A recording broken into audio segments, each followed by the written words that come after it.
7. Conversation in a trailer. Christianne's trailer was about 50 meters from his tent. She turned the lights on, took out a bottle of Bushmills, and poured 2 glasses. Slim, shorter than Bruno, she probably had been quite pretty once, but her delicate features had faded a little and her skin was blotchy. Only her silky black hair remained perfect. Her eyes were blue and a little sad. She was probably about 40. I just get that way sometimes. I just get it on with everyone, she said. The only rule is that if they want to fuck, they wear a condom. She moistened her lips and sipped the whiskey. Bruno watched her. She had thrown on a grey sweatshirt, but nothing else. The curve of her mons was beautiful, even if her labia sagged a little. I'd like to make you come, too, he said. There's no rush, she said. Finish your drink. You can sleep here if you like. There's plenty of room. She nodded at the double bed. They talked about trailer rentals. Christianne couldn't sleep in a tent. She had back problems. It's pretty bad, she said. Most guys prefer a blowjob, she said. They're not really into fucking. They find it difficult to keep it up. But take some guy's cock in your mouth and he's like a little kid again. I think feminism has hit them harder than they like to admit. There are worse things than feminism, Bruno said soberly. He knocked back half of the whiskey before deciding to continue. Have you known the lieu long? Pretty much since the beginning. I stopped coming while I was married. Now I come 2 or 3 weeks a year. When it started up, it was very alternative, very new left. Now it's more new age. It hasn't really changed much. They went into Oriental mysticism here in the 70s.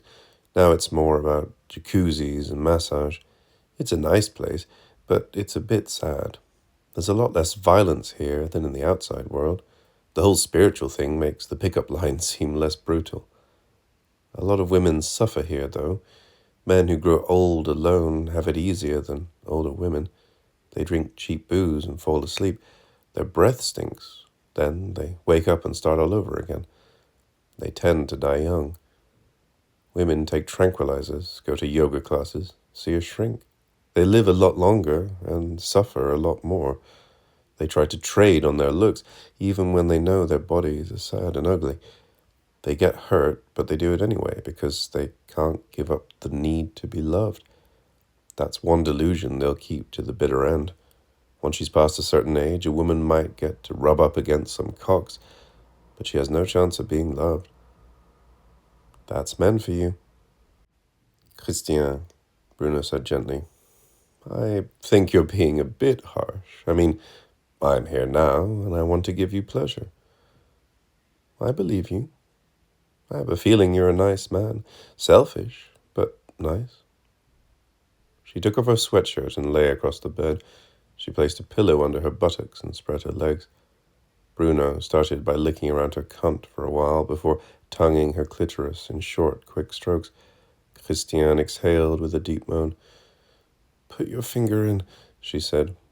Bruno did as she asked, turning himself so he could caress her breasts as his tongue continued to flicker over her pussy. He could feel her nipples harden. He looked up. Don't stop, please, she said. He laid his head on her thigh and stroked her clitoris with his index finger. Her labia minor began to swell. A sudden burst of joy overwhelmed him, and he began to lick her eagerly. Christianne let out a little whimper. For an instant he saw his mother's thin, crumpled vagina again, and then the image dissolved. He fingered her clitoris faster as his tongue lapped her labia affectionately. Her belly began to redden, and her breath came in short gasps. She was wet now and deliciously salty. Bruno paused for a moment and then slipped a finger into her anus and another into her vagina as the tip of his tongue fluttered quickly over her clitoris. Her body shuddered and jolted as she came.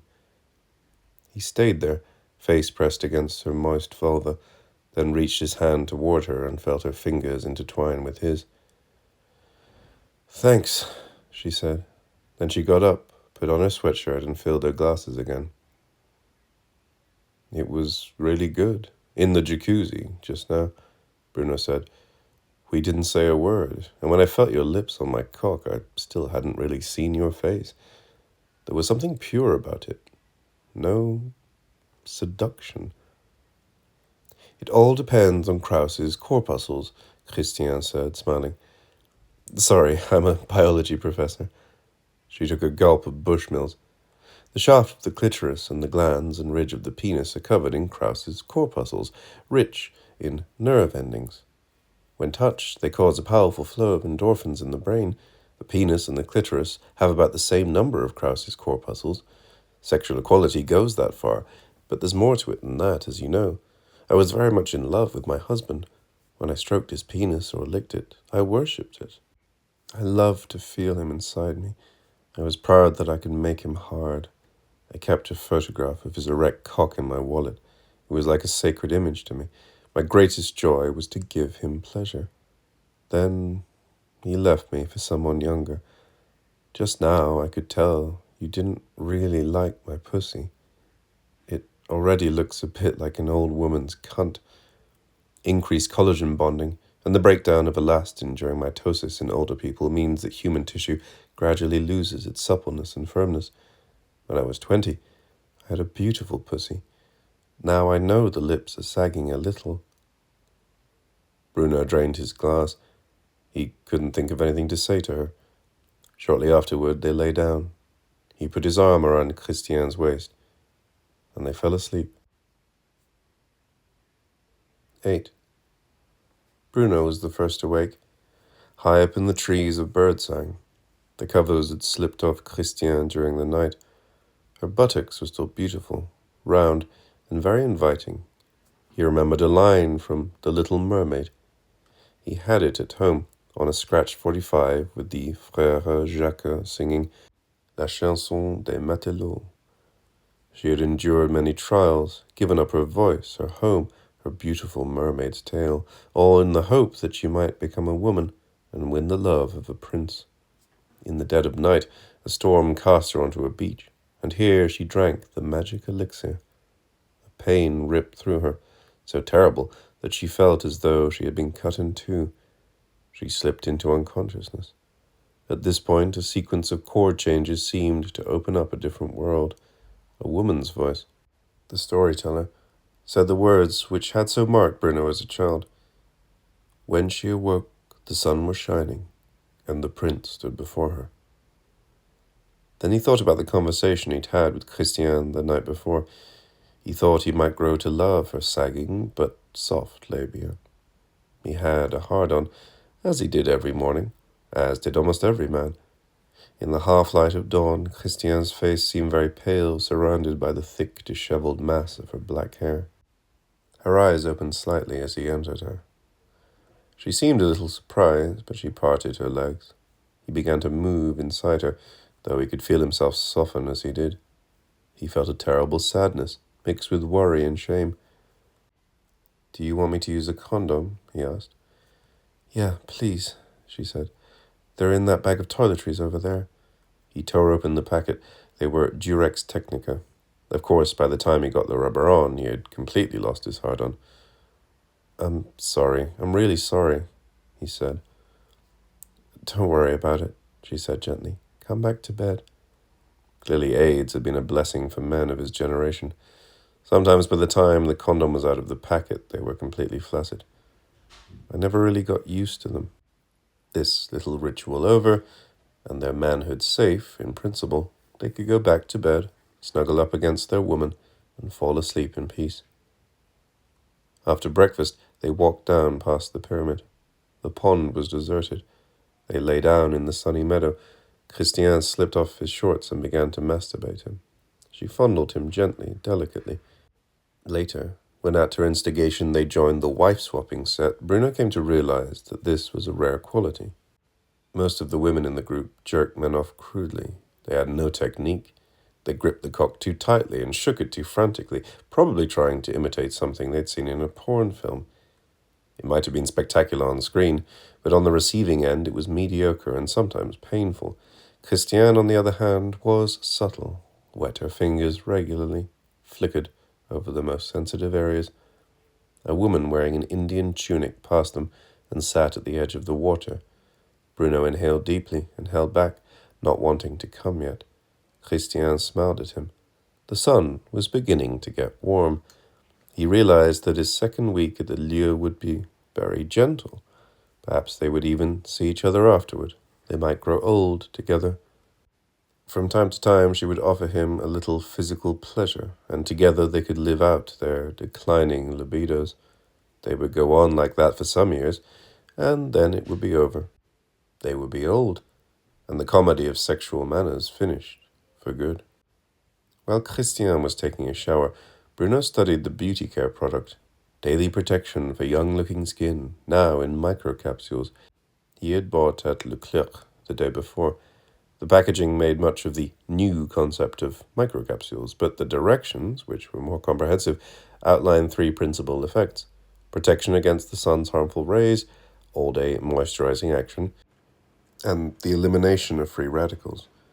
His reading was interrupted by the arrival of Catherine, the reinvented feminist turned Egyptian tarot reader. She had just come from a workshop on personal development and was itching to talk about it. Success through dance was about finding your vocation through a succession of symbolic games intended to liberate the hero within each student.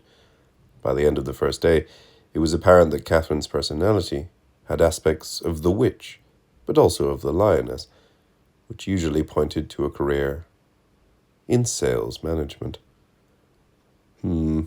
Said Bruno. Just then Christianne came out, a towel around her waist. Catherine trailed off, visibly irritated. She beat a rapid retreat on the pretext that she had a workshop on Zen and Argentine tango. "I thought you were doing tantric accounting," Christianne shouted as she disappeared around the corner. "Do you know her?" "Oh, yeah, I've known the bitch for 20 years. Pretty much since this place opened." She shook her hair and wrapped the towel into a turban. They walked back up together. Bruno had the sudden desire to take her hand. He did. "Never could stand feminists," Christianne continued when they were halfway up the hill. "Stupid bitches always going on about washing dishes and the division of labor. They could never shut up about the dishes. Oh, sometimes they'd talk about cooking or vacuuming, but their favorite topic was washing dishes. In a few short years, they managed to turn every man they knew into an impotent, whining neurotic. Once they'd done that, it was always the same story. They started going on about how there were no real men anymore. They usually ended up ditching their boyfriends for a quick fuck with some macho Latin idiot. I've always been struck by the way intelligent women go for delinquents, brutes, and assholes. Anyway, they fuck their way through 2 or 3, maybe more if they're really pretty, and wind up with a kid. Then they start making jam from Marie Claire recipe cards. It's always the same story. I've seen it happen dozens of times." "That's all in the past now," said Bruno in a conciliatory tone. They spent the afternoon by the pool. On the opposite side, the teenage girls were jumping up and down, fighting over to a Walkman. "Cute, aren't they?" said Christian. "The blonde one, the one with the small breasts, is really pretty." Then she lay down on the bath towel. "Pass me the suntan lotion." Christianne didn't attend any of the workshops. In fact, she was rather condescending about what she referred to as that crazy shit. "Maybe I'm being a bit hard," she added, "but I know what the veterans of 68 are like when they hit 40. I'm practically one myself. They have cobwebs in their cunts, and they grow old alone. Talk to them for 5 minutes and you'll see they don't believe any of this bullshit about chakras and crystal healing and light vibrations. They force themselves to believe it, and sometimes they do for an hour or two. They feel the presence of the angel or the flower blossoming within, but then the workshop's over and they're still ugly, aging, and alone. So they have crying fits. They do a lot of crying here, have you noticed? Especially after the Zen workshops. They don't have much choice, really. Most of them have money problems, too. A lot of them have been in therapy and they're completely broke. Mantras and tarot may be stupid, but they're a lot cheaper than therapy." "Or the dentist," Bruno said obscurely. He laid his head between her open thighs and knew he would fall asleep there. When it got dark, they went back to the jacuzzi. He asked her not to let him come. Back in the trailer, they made love. "Don't bother," Christianne said when he reached for the condoms. When he entered her, he could tell she was happy. One of the most surprising things about physical love is the sense of intimacy it creates the instant there's any trace of mutual affection. Suddenly, even if you met the night before, you can confide things to your lover that you would never tell another living soul. And so that night, Bruno told Christianne things he told no one, not even Michel, much less his therapist. He talked to her about his childhood, his grandmother's death, how he was bullied at boarding school. He told her about his adolescence, about masturbating on the train with a girl only a few meters away. He told her about the summers he spent at his father's house. Christianne stroked his hair and listened.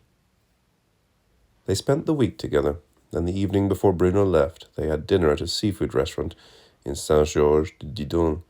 The air was warm and still. The candles lighting their table barely flickered. The restaurant overlooked the estuary of the Gironde. In the distance, they could just make out the headland at Grave. "When I look at moonlight on the water," said Bruno, "it's clear to me we have nothing, absolutely nothing, to do with this world." "Do you really have to leave?" "Yeah, I have to spend a couple of weeks with my son. I should have left last week, but now I really have to go. His mother's already booked her vacation. She's flying out the day after tomorrow." "How old is your son?" 13. Christianne sipped her muscadet and thought. She was wearing a long dress and had put on makeup. She looked like a girl. Her breasts were just discernible through the lace blouse of the dress. The reflected candles blazed small flames in her eyes. "I think I might be a little bit in love," she said. Bruno waited, hardly daring to breathe, perfectly motionless. "I live with my son in Noyon," she went on. "Things were okay until he was 13. I suppose he missed his father, I don't know. Do kids really need a father? One thing I do know, his father didn't need him. Oh, he took him to the cinema or to McDonald's a couple of times in the beginning, though he always brought him back early. After a while, he came round less and less often. Then he moved down south to be with his new girlfriend, and he stopped visiting altogether. After that, I brought him up on my own. Maybe I let him get away with too much.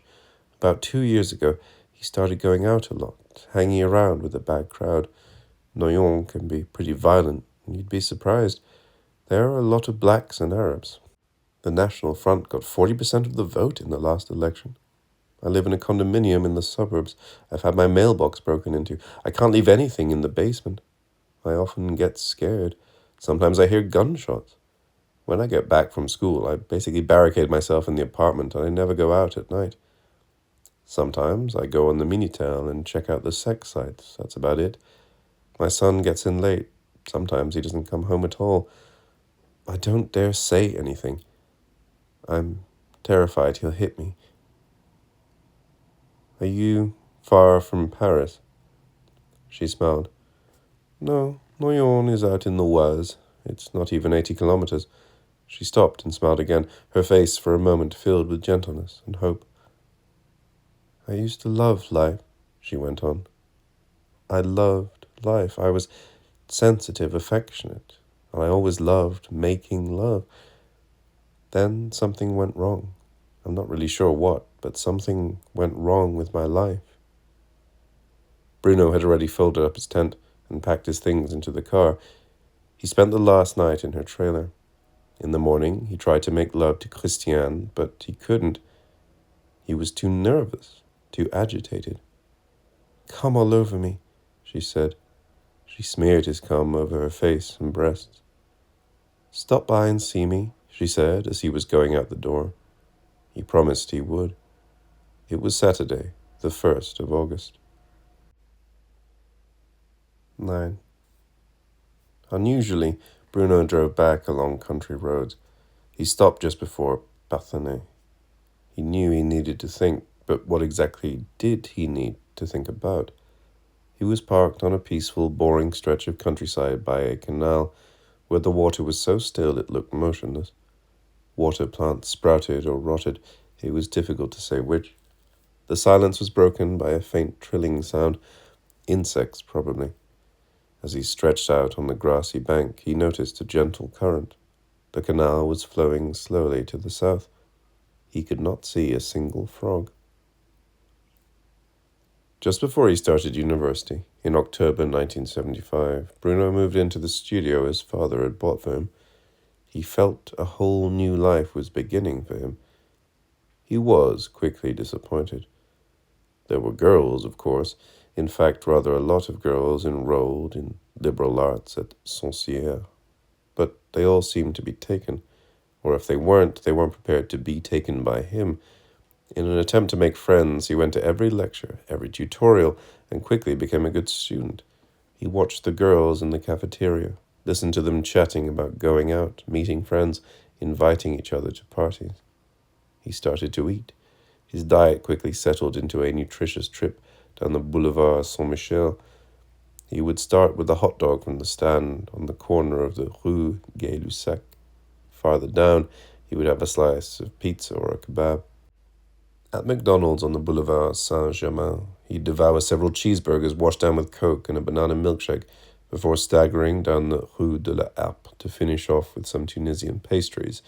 On his way home, he would stop in front of the Cinéma Latin, which showed porn double features.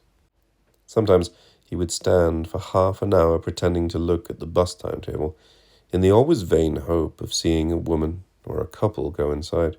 More often than not, he would end up buying a ticket. He always felt better once he was inside. The usherette was the soul of discretion. The men sat far apart, always leaving several seats between them. He would quietly jerk off watching Naughty Nurses, The Hitchhiker Always Comes Twice, Teacher Spreads Her Legs, The Wild Bunch, whatever was on. He had to be careful as he left. The cinema was right on the Boulevard Saint-Michel, and he could easily bump into a girl from college. Usually he waited for someone else to leave and walked just behind him. It seemed less humiliating that he might have gone to a porn movie with a friend. He usually got back around midnight and read for a while, Chateaubriand or Rousseau. He decided to change his life once or twice a week, to take some radical new direction. This is how it went. First, he would take off his clothes and look at himself in the mirror. He had to go to the limit of self-abasement, to face up to the humiliating sight of his fat belly, his flabby cheeks, and his sagging buttocks. Then he would turn out the lights and, feet together, arms folded across his chest, he would drop his head forward, the better to go into himself. Then he would breathe slowly, deeply, expanding his revolting belly as far as he could before exhaling slowly, mentally saying a number as he did so. It was essential not to let his concentration waver. Every number was important, but the most significant were 4, 8, and, of course, 16, the last one. He would exhale with all his might as he reached the final number. When he raised his head, he would be a radically new man, finally ready to live, to swim with the tide of existence. He would no longer feel guilty or ashamed. He would eat normally and behave normally around girls. Today is the first day of the rest of your life.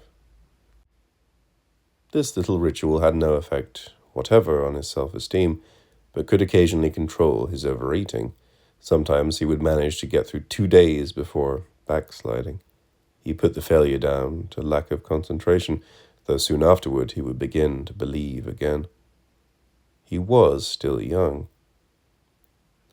One evening he ran into Anik as he came out of the Tunisian bakery. He hadn't seen her since their brief meeting in the summer of '74. She was uglier now, practically obese. She wore thick square glasses with heavy black frames that made her brown eyes seem smaller and accentuated the sickly pallor of her skin. They had coffee together, both of them distinctly uneasy. She was also studying literature at the Sorbonne. She had a studio apartment nearby with a view of the Boulevard Saint-Michel. She gave him her telephone number when they parted. In the weeks that followed, he went to see her several times. She was too ashamed of her body to get undressed, though she did offer to give him a blowjob the first night. She didn't say it had anything to do with her body, rather that it was because she wasn't on the pill. Really, I prefer it. She stayed in every night, never went out. She drank herbal tea, tried dieting, yet nothing seemed to work. Several times Bruno tried to take off her trousers, but she just curled up and pushed him away fiercely without a word. He gave up and took out his penis. She would suck him off quickly, a little brutally, and he would come in her mouth. Sometimes they talked about their studies, but not often. He usually left quickly. True, she wasn't very pretty, and he would have been embarrassed to be seen with her on the street, in a restaurant or a movie line. He'd stuff himself with Tunisian pastries until he felt sick, and then go to see her, get a blowjob, and leave. It was probably best that way. It was a mild night, the night Anik died. Though the end of March, already it felt like a spring evening. In the pâtisserie, Bruno bought an almond turnover, then walked down along the banks of the Seine. The commentary from the loudspeakers of a bateau-mouche filled the air, echoing off the walls of Notre Dame. He chewed his way through the sticky, honeyed-covered pastry, only to feel more disgusted with himself than ever. He thought perhaps he should try it right here, in the center of Paris, in the middle of everyone and everything. He closed his eyes, brought his feet together, and folded his arms across his chest. Slowly, carefully, with complete concentration, he began to count. When he reached the magic 16, he opened his eyes, lifted his head. The bateau-mouche had disappeared. The riverbank was deserted, the air as mild as before. 2 policemen were trying to disperse a small crowd gathered outside Anik's building. Bruno went a little closer. The girl's body lay smashed and strangely twisted on the sidewalk. Her shattered arms seemed to form 2 strange limbs around her head. Her face, or what was left of it, lay in a pool of blood. She obviously had brought her hands up to her face, in a last desperate reflex to protect herself from the impact. "Jump from the 7th floor," said a nearby woman, with odd satisfaction. "Killed stone dead." At that moment, an ambulance arrived, and 2 men got out, carrying a stretcher. As they lifted her body, he saw her shattered skull, and turned away. The ambulance drove off in a howl of sirens. So ended Bruno's first love. The summer of 76 was probably the worst time of his life. He had just turned 20. The heat was stifling, with not a breath of cool air even at night. The summer of 76 would be remembered for this. Girls wore short, flimsy dresses which stuck to their bodies with sweat. He walked around all day, his eyes popping out with lust. At night he would get up and go walking through Paris, stopping at café terraces, hanging around outside nightclubs. He didn't know how to dance. He had a permanent hard-on. He felt as though what was between his legs was a piece of oozing, putrefying meat, devoured by worms. Several times he tried to talk to girls in the street, only to be humiliated. At night he would stare at himself in the mirror. He noticed that his hair, plastered to his head with sweat, was already beginning to recede. The folds of his stomach were obvious, even through his shirt. He started visiting sex shops and peep shows, which served only to aggravate his suffering. For the first time, he turned to prostitutes. A subtle but definitive change had occurred in Western society during 1974 and 1975, Bruno thought to himself. He was still lying on the grassy bank by the canal. He had rolled up his linen jacket to use it as a pillow. He tore out a clump of coarse, damp grass. During those years, when he was desperately trying to fit in, Western society had tipped toward something dark and dangerous. In the summer of 1976, it was already apparent that all of it would end badly. Physical violence, the most perfect manifestation of individuation, was about to reappear.